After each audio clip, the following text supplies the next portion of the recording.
ఇవాళ జర్నలిస్ట్ అరవింద్ ధర్మపురి గారు జాతీయ పసుపు బోర్డు చైర్మన్ పల్లెగంగారెడ్డి గారి ఇంటర్వ్యూ తీసుకుంటారు. ఫస్ట్ ఇంటర్వ్యూ మీద మేము చేస్తున్నాము. ఈ ప్రాంతంలో మీరు పసుపు రైతు, అంతా మళ్ళా అంకాపూర్ రైతు, అది మామూలు విషయం కాదు. మీరు జాతీయ పసుపు బోర్డుకి చైర్మన్ అయ్యి సంవత్సరం అయింది కాబట్టి 40 సంవత్సరాల ఏదైతే పసుపు బోర్డు యొక్క పోరాటం రైతులది చేసిండ్రో దానికి ఇవాళ మీకు ఫలితం దక్కిన ఆనందం ఉందా? ఆ పసుపు బోర్డు రావడానికి మొత్తం కారణం కూడా మీరే. అయ్యో, నేను జర్నలిస్ట్ అరవింద్ టుడే. అదే పసుపు బోర్డు రావడానికి అన్ని రకాల కారణం మీరే.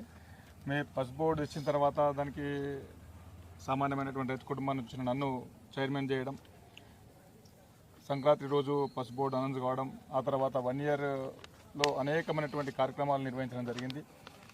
పసుపు రైతుకు మంచి ధర రావాలంటే మార్కెట్ ఇంపార్టెంట్ అనే ఉద్దేశంతో ప్రభుత్వం ఎక్స్పోర్టు, ప్రమోషన్స్, ఇంకా దీనికి సంబంధించిన రీసెర్చెస్ మీద దృష్టి పెట్టడం జరిగింది. కాబట్టి బోర్డు ఏర్పడిన తర్వాత అనేక కార్యక్రమాలు చేపట్టినాం. బయర్ సెలర్స్ మీట్స్ కానీ, ఎక్స్పోర్ట్ ప్రమోషన్స్ కానీ, జర్మనీలో కానీ, ఇప్పుడు దుబాయ్లో కానీ, ఈ రకంగా చేయడం వల్ల పసుపు ప్రాధాన్యత ప్రపంచానికి తెలిసి ఎక్కువ డిమాండ్ ఉంది మార్కెట్లో. ఇప్పుడు ఈరోజు దేశంలో ఉన్నటువంటి అన్ని ప్రధాన మార్కెట్లలో ఎక్కువ ప్రతి మార్కెట్లో కూడా 19-20 వేల వరకు వస్తుంది. 17,000 నుంచి 20,000 వరకు ఫస్ట్ రేట్ వస్తుంది. నిజామాబాద్ మార్కెట్లో ఎందుకు రావడం లేదనే విషయంలో నేను వ్యాపారస్తులతో, ఇక్కడ ఉన్నటువంటి కమిషన్ ఏజెంట్తో కూడా మాట్లాడడం జరిగింది. పచ్చి పసుపు తీసుకొస్తున్నారు అనేటువంటి విషయం వాళ్ళు చెప్పడం జరుగుతుంది. బయట అయితే నీకు సాంగ్లీ మార్కెట్లో 19,000 రూపాయలు ఉంది. బస్మత్ నగర్ పక్కనే ఉన్నటువంటి నాందేడ్ పక్కన బస్మత్ నగర్లో కూడా 20,000 రూపాయలు రేటు. అంటే ఇందూరు జిల్లా పసుప అంటే అక్కడ ఆ లోకల్ పండించే వాళ్ళే.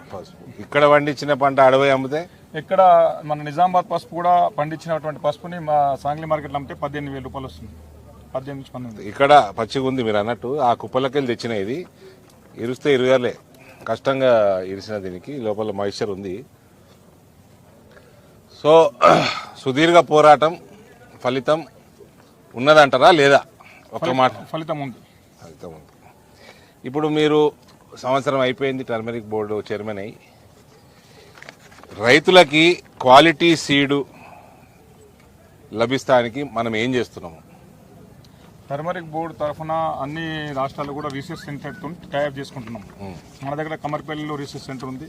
వాళ్ళు నూతనంగా వెరైటీలు అనేకం తెచ్చినప్పటికి కూడా గత అనేక సంవత్సరాలుగా పండిస్తున్నటువంటి ప్రాంతంలో ఎర్రగుంటూరు, అది ఇప్పుడు ఆర్మూర్ వెరైటీగా దానికి మనం జిఐ ట్యాగ్ అప్లై చేసినాం. ఎర్రగుంటూరునే పండిస్తూ ఉన్నారు. అనేకమైనటువంటి నూతన వెరైటీలు వచ్చినప్పటికీ దీనికి ఆల్టర్నేటివ్ రావడం లేదు. ప్రతిభ అనేది ఒక వెరైటీ వచ్చింది, దాంట్లో కొర్కుమిన్ పర్సెంటేజ్ ఎక్కువ ఉన్నప్పటికీ కూడా రైతులు దానికంటే ఇదే బాగుంటుందన్న ఉద్దేశంతో సాంప్రదాయబద్ధంగా ఇదే సాగు చేస్తూ ఉన్నారు ఇక్కడ. సో మీరు ఏమైనా మార్చడానికి, ఏమన్నా మారుస్తే ఎటువంటి లాభాలు కలుగుతాయన్న అవగాహన కల్పించడానికి ఏమైనా చేస్తున్నారా? మేము అవగాహన సదస్సులు దాదాపు దేశంలో అనేక చోట్ల పెట్టడం జరిగింది. మన నిజామాబాద్ జిల్లాలో, అదేవిధంగా జగిత్యాల, నిర్మల్ జిల్లాలో కూడా కొన్ని గ్రామాలు సెలెక్ట్ చేసుకుని ఆ గ్రామాలలో అవగాహన సదస్సులు కూడా పెట్టడం జరుగుతుంది. పసుపు ప్రాధాన్యతని, పసుపులో ఉన్నటువంటి కొర్కుమిన్ పర్సెంటేజ్ ఉన్నటువంటి వెరైటీల గురించి కానీ, పసుపు ప్రపంచంలో ఉన్నటువంటి డిమాండ్ దృష్ట్యా ఏ రకమైన వెరైటీ సాగు చేస్తే బాగుంటుంది అనే విషయంలో కానీ అవగాహన కల్పిస్తున్నాం. పసుపు ద్వారా డైరెక్ట్ మార్కెట్కే తీసుకురావడం కాదు, బై ప్రోడక్ట్స్ కూడా ఏ విధంగా తయారు చేసుకోవచ్చు, పౌడర్ ఏ విధంగా తయారు చేయొచ్చు. ఎస్సీ రైతులకైతే మనము స్పైసెస్ బోర్డు ద్వారా ఒక ఎవ్రీ ఇయర్ ఒక 5 మంది రైతులకు గ్రేడ్ అంటే పౌడర్ చేసే మిషన్ కూడా ఫ్రీ ఇస్తున్నాం. 50,000 రూపాయల విలువ గల పౌడర్ చేసే మిషన్ కూడా వాళ్ళే పౌడర్ చేసి వాళ్ళే మార్కెట్ చేసుకోవడానికి. సో చిన్న రైతులకి ఇటువంటి బెనిఫిట్స్ మీరు అందిస్తూ ఉన్నారు. ఇంకేమైనా అడిషనల్ బెనిఫిట్స్ ఇంకేమైనా ఉన్నాయా చిన్న రైతులకి? రైతులకు ఇప్పుడు ఉన్నటువంటి పరిస్థితుల్లో ఎఫ్ఈఓలకు అయితే 90% సబ్సిడీ మీద, జనరల్ ఫార్మర్ అయితే 50%, ఎస్సీ ఎస్టీ అయితే 75% సబ్సిడీ మీద బాయిలర్స్ అండ్ పాలిషర్స్ ఇస్తున్నాం. ఫ్యూచర్లో రైతులకు కొంత పసుపు తీసేటటువంటి పరిస్థితి బాగా ఇబ్బంది అవుతుంది కాబట్టి దానికి సంబంధించినటువంటి మిషనరీ కూడా కావాలని రైతులు అడుగుతున్నారు. దాంట్లో కొంత రీసెర్చ్ జరుగుతూ ఉంది. వీళ్లకు కంఫర్టబుల్గా ఉన్నటువంటి మిషనరీ వచ్చినప్పుడు తప్పకుండా దాన్ని కూడా సబ్సిడీలో పెట్టి పసుపు భూమిలో నుంచి తీసే మిషనరీ కూడా సబ్సిడీ పెట్టాలని మన బోర్డులో ప్రతిపాదించడం జరిగింది.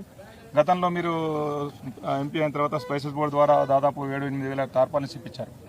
ఇప్పుడు మళ్ళీ 20,000 టార్పాలిన్స్ ఈ బోర్డు మీటింగ్ మేము సబ్సిడీ పైన 50% సబ్సిడీ ప్రపోజల్ పెట్టడం జరిగింది. ఇంకా రైతులకు కావాల్సినటువంటి ఏదైనా వాళ్ళకి ఇన్పుట్స్ ఉంటే వాళ్ళ ఫీడ్బ్యాక్ తీసుకుని ముందుకెళ్తుంది. సంతోషం. ఇప్పుడు ఈ గత 2-3 రోజుల నుంచి జాతీయ మొత్తం దేశవ్యాప్తంగా భారతదేశానికి యూరోపియన్ యూనియన్కి ఒక మంచి ట్రేడ్ అగ్రిమెంట్ జరిగింది. యూరోప్ యూనియన్కి దానివల్ల మన దగ్గర నుంచి మన దేశం నుంచి ఎగుమతి అయ్యే పసుపు కానీ ఇతర సుగంధ ద్రవ్యాల మీద అక్కడ ట్యాక్స్ తీసేసినట్టు సమాచారం. దానివల్ల మన రైతులకి, ఇందూరు జిల్లా రైతులకు కానీ దేశంలో ఉన్న పసుపు రైతులకు కానీ ఎటువంటి లాభం జరగబోతుంది? ఏదైతే వాళ్ళు ట్యాక్స్ తీసేసిందో దాంతో ఎక్స్పోర్టర్స్ కూడా చాలా ఎక్స్పోర్ట్ డిమాండ్ పెరిగేటువంటి అవకాశం ఉంటుంది. ఎక్స్పోర్టర్స్ కూడా వాళ్ళకు డిమాండ్ పెరిగితే ఇక్కడ రైతులు ఆ బెనిఫిట్ని కొద్ది గొప్ప వాళ్ళు కూడా రైతులకు ఇచ్చే అవకాశం ఉంటుంది. ఆ ట్రేడ్ డీల్ వల్ల కంపల్సరీ రైతులకు బెనిఫిట్ దాంతో. ఇప్పుడు ఇంకా రేటు పెరిగే అవకాశం ఉంటుంది ఫ్యూచర్లో.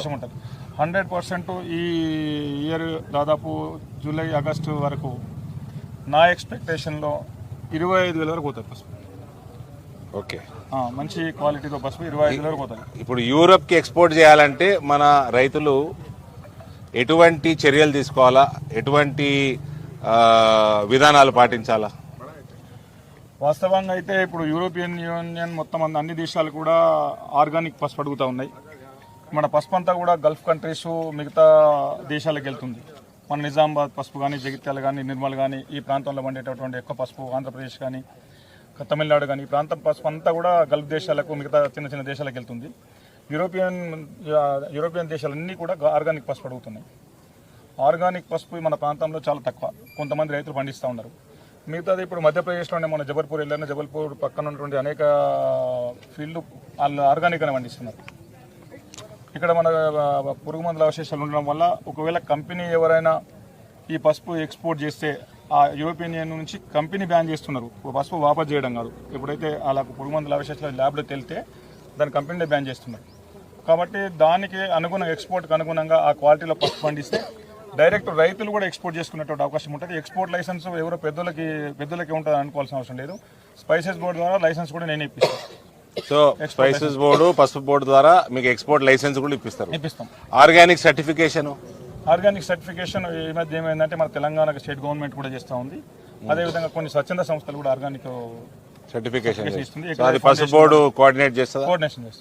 సో ఇట్లా ఆర్గానిక్ పంట పండాలంటే అటువంటి ఏదైతే ఫర్టిలైజర్ తగ్గించడము, మందులు కొట్ట, పెస్టిసైడ్స్ తగ్గించడము, ఇవన్నిటి మీద కూడా సదస్సులు చేస్తున్నారా మీరు?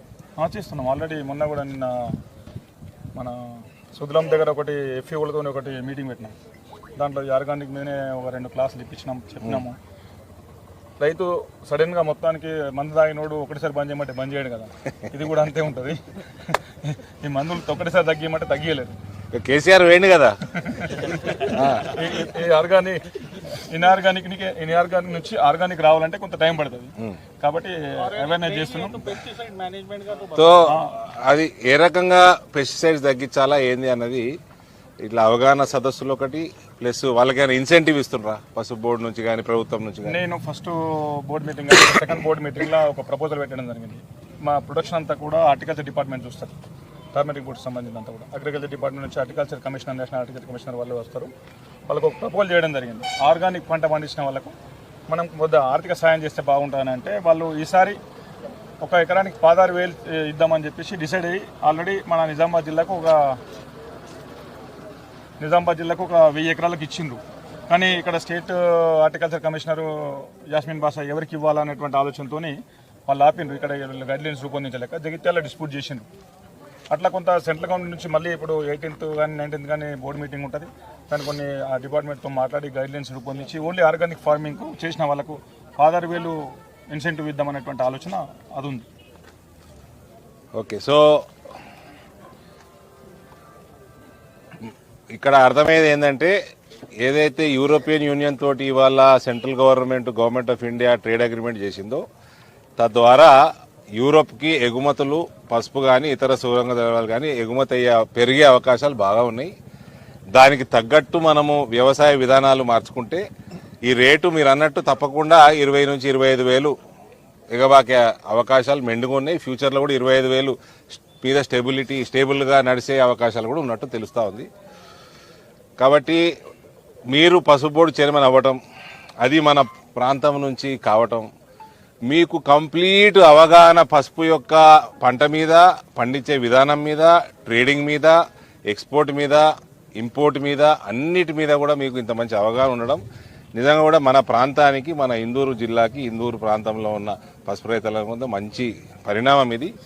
కాబట్టి రానున్న భవిష్యత్తు పసుపు రైతులకు ఏ రకంగా ఉండబోతుందో పల్లిగంగారెడ్డి గారి ద్వారా విన్నాం ఇవాళ. సో ఇవాళ market yard, Nizamabad market yard నుంచి జర్నలిస్ట్ అరవింద్ ధర్మపురి, కెమెరామ్యాన్ అనిల్తో, ఛానల్ పేరేంది, టీమ్ ఏడి. ధన్యవాదాలు గంగారెడ్డి గారు. మీరు జాతీయ పసుపు బోర్డు చైర్మన్, జర ఇందూరు జిల్లా రైతు బిడ్డ, జర ఇందూరు మార్కెట్ మీద ప్రత్యేకమైన శ్రద్ధ పెట్టారు. నేను ఆల్రెడీ స్పెసిఫిక్ కొద్దిగా నేను డైరెక్ట్ స్టేట్ గవర్నమెంట్తో మాట్లాడాను, ఇక్కడ ఉన్నటువంటి సెక్రటరీకి చూడ చెప్పాము, స్టేట్ మార్కెట్ డైరెక్టర్తో కూడా మాట్లాడాను, అందరితో కూడా మాట్లాడాను. ఈ విషయంలో కొంత చొరవ తీసుకొని ముందు ముందు ఇంకా బాగా ऑर्गेनिक नहीं भी है ना, तो आईपीएम का बहुत ज्यादा है. पेस्टिसाइड मैनेजमेंट का आप बताइए सबको. మీరు